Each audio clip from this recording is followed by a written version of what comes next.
হঠাৎ একদিন দেখি মোহাম্মদ রফি লুটফুট গাইছে, কিংবা কিশোর কুমার চাঁদ সিফারিশ গাইছে। এটা কি হলো? তখন দেখলাম যে একটা খুব সিম্পল এবং খুব মিষ্টি একটা অ্যাক্সেসিবল টেকনোলজি এসে গেছে, যেখানে you can replicate frequency timeline given its intonation, given its stresses, given its scanning, with a completely different texture. আবার এই টেক্সচারটা আমরা কোথা থেকে পাচ্ছি? একটা ডেটা সেট থেকে পাচ্ছি। ডেটা সেট মানে ধরো যেরকমভাবে গানগুলো হচ্ছে, যে কিশোর কুমারের অনেক ঘন্টার গলার ডেটা, সেটা থেকে একটা টেক্সচার এক্সট্রাপোলেট করা।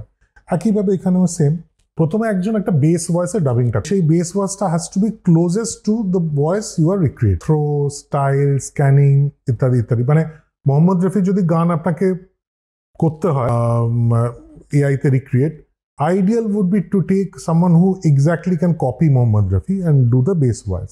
অংশুমান সেইভাবেই করে অ্যাকচুয়ালি। এখানে অবভিয়াসলি সুরজিৎদার আমাদের পুরো ডাবিংটা ছিল। All that we needed is এই যে কাঠামোটা আমি পেয়ে গেলাম, স্কেলিটনটা, তার উপর এআই ইউজ করে to take extrapolated texture from a data set. একটা ডেটা সেট থেকে এই টেক্সচারটা নিয়ে সেটার ওপর ওটাকে লে করে have the entire thing in Uttam Kumar. Now অতি উত্তম, the entire audio track is clean and it is Uttam Kumar's voice. আমার ইন্টারন্যাশনাল ফিল্ম ফেস্টিভ্যাল অফ কেরালায় পদাতিক নিয়ে যখন গেছিলাম, ওখানে একটা সেশন হয়েছিল, সাজি করুন, অঞ্জুম রাজাবল্লী এবং আমার, we were discussing this that আমি যদি একটা প্রম্পট দিই যে give me a love story involving so and so in the style of, or in capturing the essence of 40% Imtiaz Ali, 40% Srijit Mukherjee, 20% Ajay কর। এরকম একটা যদি প্রম্পট দিই, এই তিনটে ফিল্ম মেকারের পুরো ফিল্মোগ্রাফি বার করে কি কি লাভ স্টোরি আছে সেটাকে ফিল্টার আউট করে, সেই লাভ স্টোরিতে কি হতে পারে, কি হয়, what are the plot points, কি কি দিক করে, এটা করে দে উইল গিভ ইউ। এরকম সিচুয়েশন যেখানে, সেখানে first thing which needs to B protected are the legal rights of the author. তুমি যদি আমার এসেন্সও ইউজ করো, বা তুমি যদি আমার স্টাইল ইউজ করো, trolling Srijit Mukherjee is absolutely very very fashionable. এটা তোমাকে ইমিডিয়েটলি একটা ইন্টেলেকচুয়াল পেডিগ্রি দেয়, একটা ফিল্ম বাফ হওয়ার দেয়, যারা সিনসিয়ারলি সিনেমা বোঝে।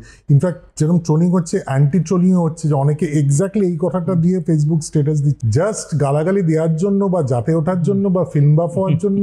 যদি ভালো কিছু কাজ হয়, হ্যাঁ আপনি ওইজনকে গালাগালি করুন, আপনি যদি কোনো কিছু পছন্দ না হয়, রেখা পছন্দ না হলো, খিস্তি দিন। It's a social family drama আমি বলবো না, but I will say it's a social drama. খবর আছে, একদিন শুনলাম ধ্রুব ব্যানার্জি চাঁদের পাহাড় 3 করছে, পর একদিন খবর শুনলাম যে রঘু ডাকাত পুজোয় রিলিজ করবে। দেখ, খবর সত্যি বলে সত্যি কিছু নিয়ে সময় যখন আমরা অ্যানাউন্স করবো, বলে দেবো এটা কি থিম, কি বৃত্তান্ত, এবং যদি ইফ ইটস অ্যান অ্যাডাপ্টেশন, কিসের অ্যাডাপ্টেশন সেটাও আমরা বলে দেবো।